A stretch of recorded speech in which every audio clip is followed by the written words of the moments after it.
Hello दोस्तों, मेरा नाम प्रियांशु कुमार। आप लोग का स्वागत है हमारे classes board fact with Priyansh पर। आज हम लोग प्रश्नावली 1.3 देखेंगे। प्रश्नावली 1.3 में क्या है नहीं है उसका पहले हम लोग परिभाषा देखेंगे, फॉर्मूला देखेंगे, उसके बाद उदाहरण देखेंगे, उसके बाद हम लोग प्रश्नावली 1.3 पर जाएंगे। तो चलिए हम लोग स्टार्ट करते हैं। प्रश्नावली 1.3 में पढ़ना है परमेय संख्या। क्या पढ़ना है? परमेय संख्या। परमेय संख्या पढ़ना है।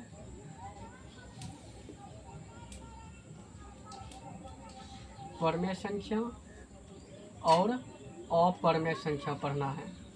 अपरमेय संख्या पढ़ना है। परमेय संख्या क्या होता है और अपरमेय संख्या क्या होता है, मैंने आपको प्रीवियस क्लास में मैंने आपको बताया था। जब हम लोग इंट्रो कर रहे थे रियल नंबर, वास्तविक संख्या में जब हम लोग पढ़ रहे थे तो उस टाइम देखे थे परमेय संख्या और अपरमेय संख्या के बारे में। तो एक बार और हम लोग देखते हैं परमेय संख्या। परमेय संख्या वैसा संख्या होता है जिसे हम लोग पी बाई क्यू के रूप में लिखते हैं। किसके रूप में? पी बाई क्यू के रूप में। जहाँ Q equal to not zero, जहाँ पर क्या है, ये क्यू जो है जीरो नहीं होना चाहिए, एक होना चाहिए, दो होना चाहिए, तीन होना चाहिए, लेकिन जीरो नहीं होना चाहिए। और हम लोग देखे थे परमेय संख्या के उदाहरण। परमेय संख्या के उदाहरण देखे थे 1/2, 3/2। देख रहे हैं पी बाई क्यू के रूप में है ना। ये पी है, यह क्यू है, और यह पी है, यह क्यू है। लेकिन जीरो कहीं पर दिख रहा है? नहीं दिख रहा है। और -1/2 ये भी परमेय संख्या ही है। √4 यह भी एक परमेय संख्या है। ऐसा क्यों? तो चलिए, 4 जो है इसको 2 गुना 2 के रूप में लिख लेंगे। 4 का वर्गमूल कितना होता है? 2 होता है, यानी 2 के फैक्टर में टूट गया। 4 का जो है 2 फैक्टर में टूट गया तो 1 2 बाहर निकल जाएगा। बट्टा में कुछ नहीं था, एक ये देख रहे हैं आप पी और ये क्यू, पी बाई क्यू के रूप में है। तो यह एक परमेय संख्या है। √16 यह एक परमेय संख्या है, क्योंकि इसका वर्गमूल निकल जाएगा। जिस संख्या का वर्गमूल निकल जाएगा वह परमेय संख्या होगा। 16 का वर्गमूल निकल जाता है 4, 25। 25 का वर्गमूल निकालोगे तो 25 का वर्गमूल 5 होता है, जो कि 25 भी एक परमेय संख्या है। 36 क्या है दोस्तों? 36 एक परमेय संख्या। क्यों? क्योंकि 6 का स्क्वायर 36 होता है। और अब देखते हैं अपरमेय संख्या। अपरमेय संख्या उसको कहते हैं जो पी बाई क्यू के रूप में नहीं लिखा जाता है, यानी P/Q इक्वल टू नॉट लिखा नहीं जाता है। यानी कहने का अर्थ क्या है दोस्तों? √2 यह क्या है? यह एक अपरमेय संख्या। क्या इसको आप लिख सकते हो √2/1? क्योंकि √2 का वर्गमूल नहीं निकलता है। √2 का वर्गमूल जो है दशमलव में निकलता है, इसीलिए यह एक अपरमेय संख्या है। √2, √3 क्या इसका वर्गमूल निकलेगा? नहीं निकलेगा। जैसा कि 25 को हम लोग ने फैक्टर में तोड़ा, 25 को हम लोग ने फैक्टर में तोड़ा, तो 25 को √100 के अंदर 5 गुना 5 हम लोग लिखे थे, तो 2 को 5 है तो 1 को 5 निकल जाता था, तो यह एक परमेय संख्या हो जाता था। तो लेकिन इसको हम फैक्टर के रूप में 3 गुना 3 के रूप में नहीं लिखेंगे। कैसे? देखो, 3 गुना 3 के रूप में लिखेंगे तो 9 हो जाएगा, 9 नहीं लिखेंगे। 3 गुना 1 क्या यह जोड़ा पूर्ण रहा है? कहोगे 3 के जैसा यहाँ पर एगो 3 और होना चाहिए परमेय संख्या होने के लिए, लेकिन यहाँ पर 1 है, तो यह कह सकते हैं यह एक अपरमेय संख्या है। √5, √5 यह एक अपरमेय संख्या है। √6 यह एक अपरमेय संख्या है। √9 यह एक परमेय संख्या है। जी हाँ, परमेय संख्या है, यह अपरमेय संख्या नहीं है। √7 यह क्या है? एक अपरमेय संख्या है।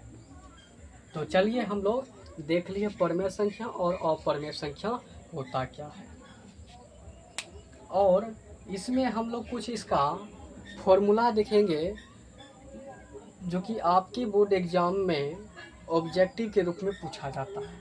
तो चलिए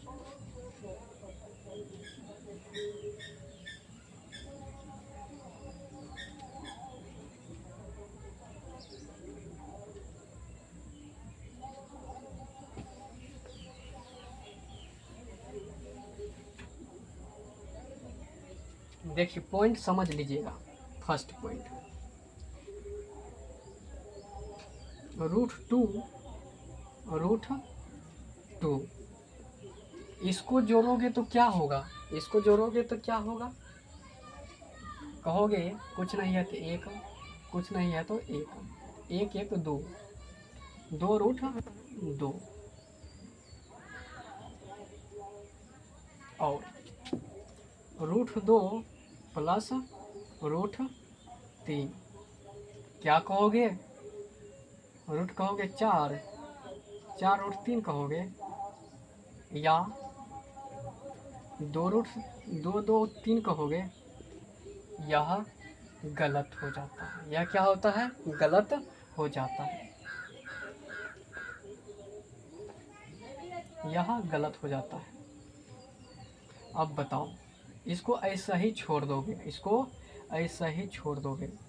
अब देखो, √3 प्लस √3 इसको क्या कहोगे? अब कहोगे सेम है, यानी जाति सेम है, तो √3 का जाति है, √3 का जाति है, दोनों जुड़ जाएगा तो क्या होगा? √2√3। तो चलिए अब नोट में लिखिएगा, अपरमेय संख्या, अपरमेय संख्या, अपरमेय संख्या प्लस अपरमेय संख्या, अपरिमेय संख्या बराबर क्या होता है? अपरमेय संख्या होता है।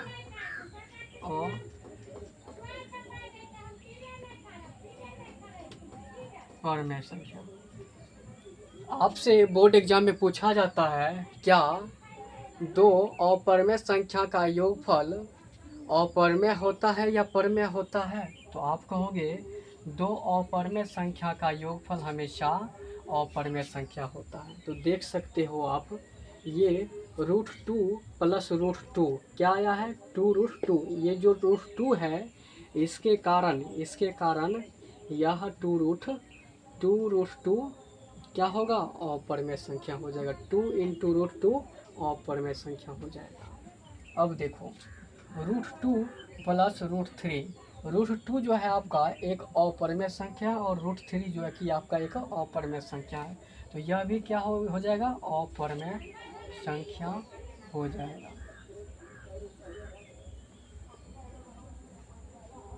अब देखो, √3 मतलब जाति सेम है, इसीलिए 2√3 आ गया, 2√3 आ गया, क्योंकि जाति सेम है। यहाँ पर जाति सेम नहीं है, लेकिन हाँ यह अपरमेय संख्या है। तो √3 अपरमेय संख्या है, तो इस दोनों का योगफल हमेशा ही अपरमेय संख्या आएगा।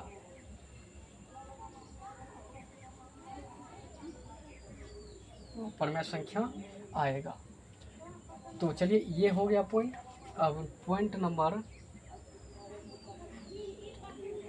ये 1, पॉइंट नंबर 2, अपरमेय संख्या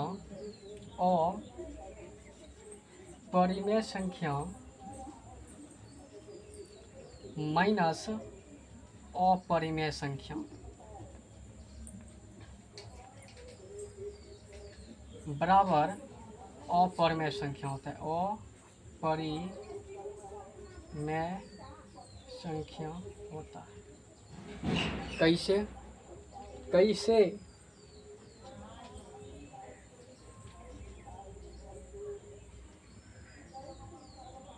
√5 √4 नहीं घटेगा। यह भी आपका अपरिमेय है, यह भी एक आपका अपरिमेय है, तो ये क्या हो जाएगा? अपरिमेय हो जाएगा।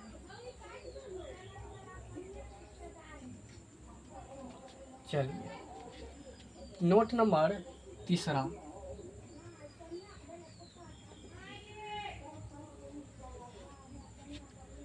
नोट तीसरा में क्या है दोस्तों? अब परिमेय संख्या के बारे में समझते हैं। परिमेय संख्या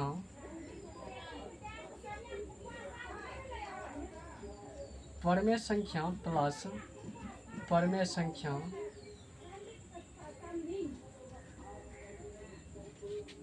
परिमेय संख्या बराबर परिमेय संख्या, सदैव यह क्या होता है?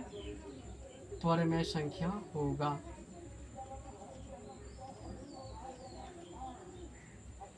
फॉर एग्जाम्पल 1/√2 प्लस 2/2 जोड़ लो दोस्तों। 2 का एलसीएम 2 1 2 3/2। यह क्या है? p/q के रूप में है।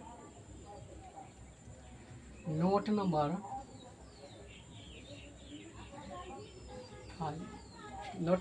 4। अब कहोगे परिमेय संख्या और परिमेय संख्या का जो घटाव होता है वह हमेशा परिमेय संख्या होता है। अब गुणनफल जानते हैं। देखिए √2 गुना √2, क्या कहोगे इसको? √2 √4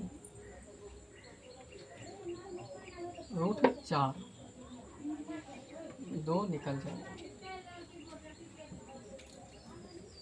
√5 गुना √2, इसको कैसे बोलोगे? √5 गुना √2 को कैसे बोलोगे?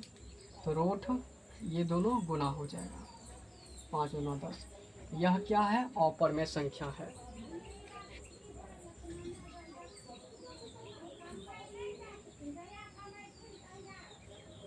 √4 √3 12 तो 4 3 2 √3। आप यह कह सकते हो कि परिमेय संख्या और अपरिमेय संख्या का गुणनफल अपरिमेय संख्या ही होता है, और परिमेय संख्या का गुणनफल दो परिमेय संख्याओं का गुणनफल सदैव परिमेय संख्या होता है, और सदैव दो अपरिमेय संख्या का योगफल हमेशा क्या होता है? परिमेय संख्या होता है। क्या होता है?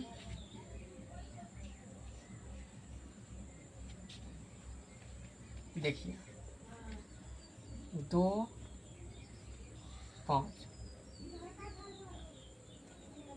यह जो है दोनों अपरिमेय संख्या है, तो आप दोनों क्या है?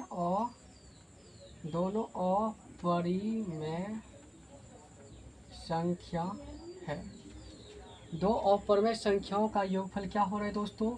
5 9 10 10 10 क्या है? आपका अपरिमेय संख्या होता है। दो अपरिमेय संख्याओं का योगफल सदैव अपरिमेय संख्या होता है, और सदैव दो परिमेय संख्याओं का योगफल परिमेय संख्या होता है। अब हम लोग चलेंगे, किस पॉइंट पर चलेंगे?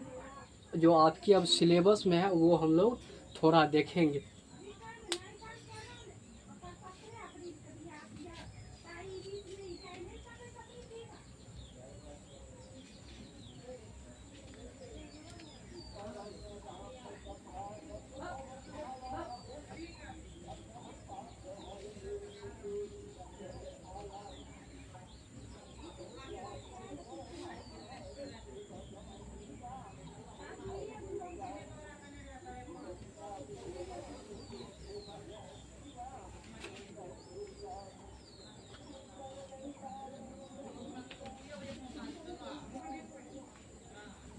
देखिए, आपके बुक में दिया गया है प्रश्नावली 1.3 1.3 1.3 का प्रश्नावली में हम लोग इंटर ना करके हम लोग उदाहरण में इंटर करेंगे। पहले उदाहरण देखेंगे। तो पेज नंबर 15, पेज नंबर क्या है आपका दोस्तों? 15 है। Page number 15।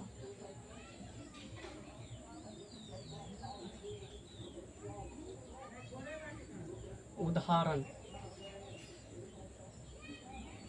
उदाहरण उदाहरण 9। उदाहरण 9। उदाहरण 9 में क्या है दोस्तों? सिद्ध करना है कि √3 एक अपरिमेय संख्या है। सिद्ध करना है। तो पहले हम लोग देख लेते हैं कि कैसे यह सिद्ध होगा। तो चलिए, हम लोग तो देख चुके हैं कि √2 एक और √3 एक अपरिमेय संख्या, √2 एक अपरिमेय संख्या, √5 एक अपरिमेय संख्या है। लेकिन कैसे प्रूव करेंगे? तो चलिए, पहले क्या होगा? पहले मान लेंगे। माना √3 एक परिमेय संख्या। क्या है? परिमेय संख्या है। क्या करना है दोस्तों? पहले उल्टा मान लेना है, यानी परिमेय और परिमेय कह रहा है तो परिमेय मान करके सिद्ध कर देंगे कि √3 एक अपरिमेय संख्या। तो माना √3 एक परिमेय संख्या है। तो परिमेय संख्या के लिए हम लोग क्या करते थे? परिमेय संख्या p/q के रूप में लिखते थे। परिमेय संख्या उसी को ना कहते हैं जी, जो p/q के रूप में होता है। तो चलिए, p/q। अब क्या करना है दोस्तों? दोनों तरफ, अब क्या करना है? दोनों तरफ वर्ग कर देना। क्या करना है? दोनों तरफ वर्ग कर देना, मतलब स्क्वायर कर देना है। तो लिखेंगे दोनों तरफ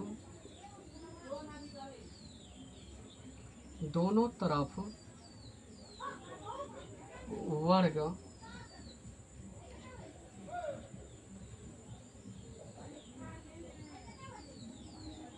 करने पर। तो चलिए करते हैं। √3 का स्क्वायर p/q का स्क्वायर। √3 का स्क्वायर करोगे √9, क्या होगा? √9, या तो रूट को काट दो। √9 का वर्गमूल निकालोगे तो √9 का वर्गमूल निकालोगे 3 आएगा। या तो स्क्वायर है, रूट का स्क्वायर है तो स्क्वायर से रूट कट जाएगा, तो थामे वह उतर जाएगा। p जो है p/q का स्क्वायर है तो p²/q²।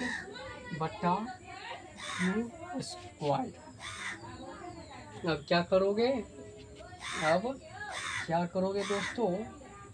तो देखो, गुना कर लो। तिर्यक गुना, इसको क्या बोलते हैं? कैंची गुना। या का चिन्ह दो। क्या बोलते हैं इसको? कैंची गुना। ऐसे गुना करोगे तो करो 3 गुना q², फिर इधर से इसे करोगे तो 1 गुना p²। अब देखो,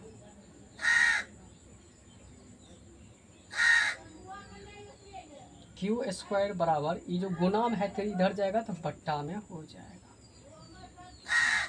√3। इसीलिए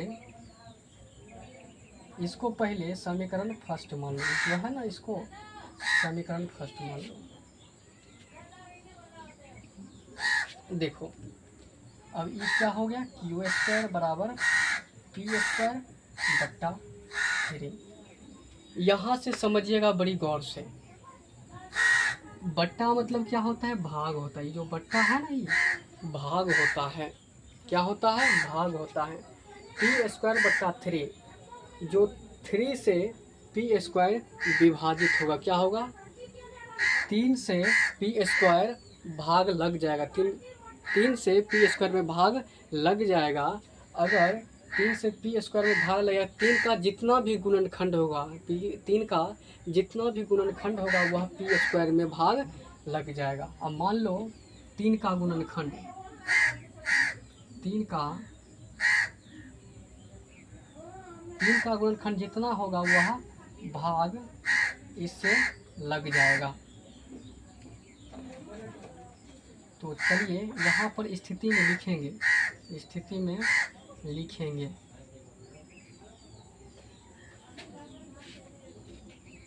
इसको मान लीजिए समीकरण 2, इसको समीकरण यहाँ से फर्स्ट, इसको समीकरण 2 समझने के लिए।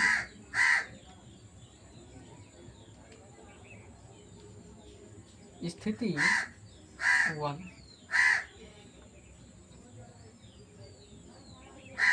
स्थिति 1, समीकरण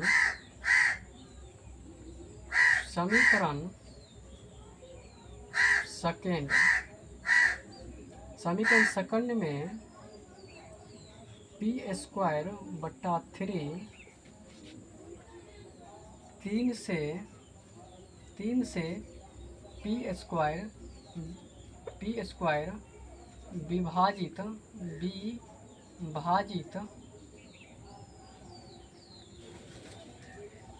विभाजित है।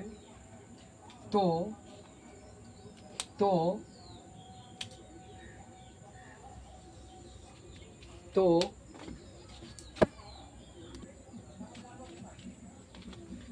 समीकरण में आप लोग समझ गया ना, समीकरण सेकंड में पी स्क्वायर बट्टा 3 जो है 3 से पी स्क्वायर विभाजित है। तो 3 का गुणनखंड, 3 का गुणनखंड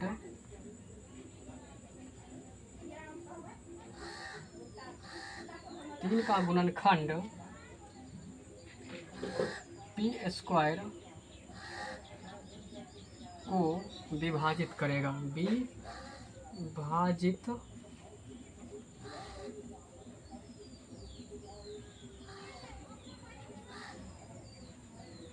करेगा। सॉरी दोस्तों, मार्कर चल नहीं रहा है अच्छा से। चलिए ये हो गया। अब स्थिति 2 देखेंगे, स्थिति 2।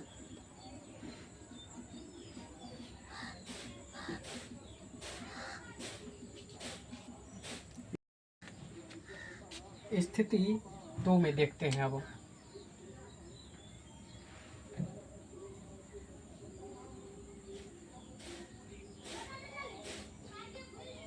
चलिए स्थिति 2 में क्या करना है दोस्तों, ये जो है ना 3, इसको मान लेना है p बराबर 3m के रूप में, 3m के रूप में।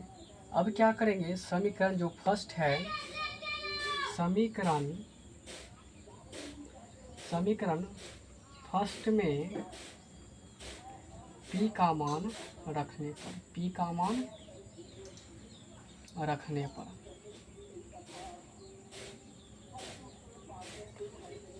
समीकरण पहले लिख लेते हैं। फर्स्ट क्या है, 3q स्क्वायर बराबर पी स्क्वायर बट्टा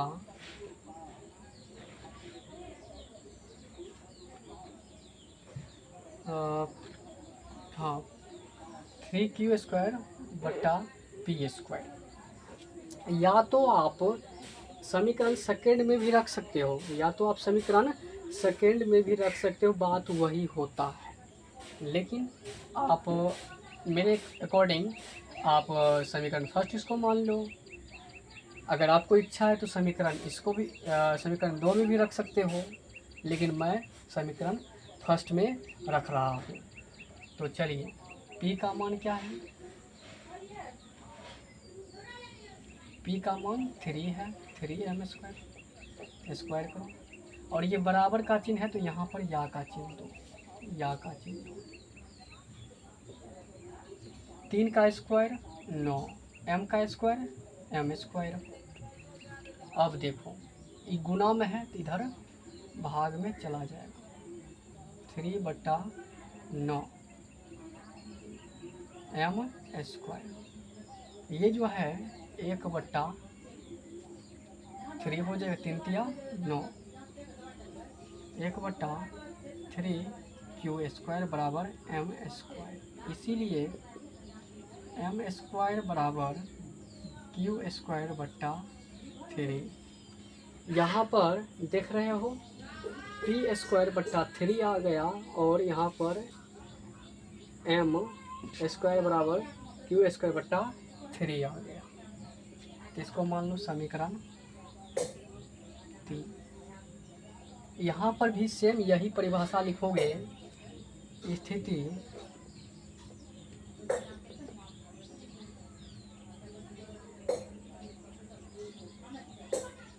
स्थिति 2 में समीकरण, स्थिति 2 में समीकरण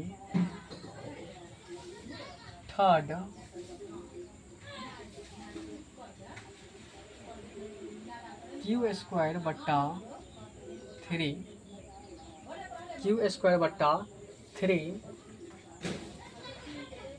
q²/3 3 से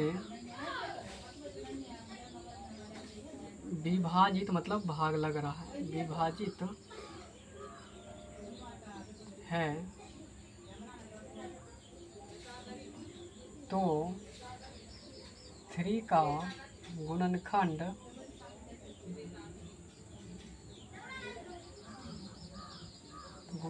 भी q² को विभाजित करेगा।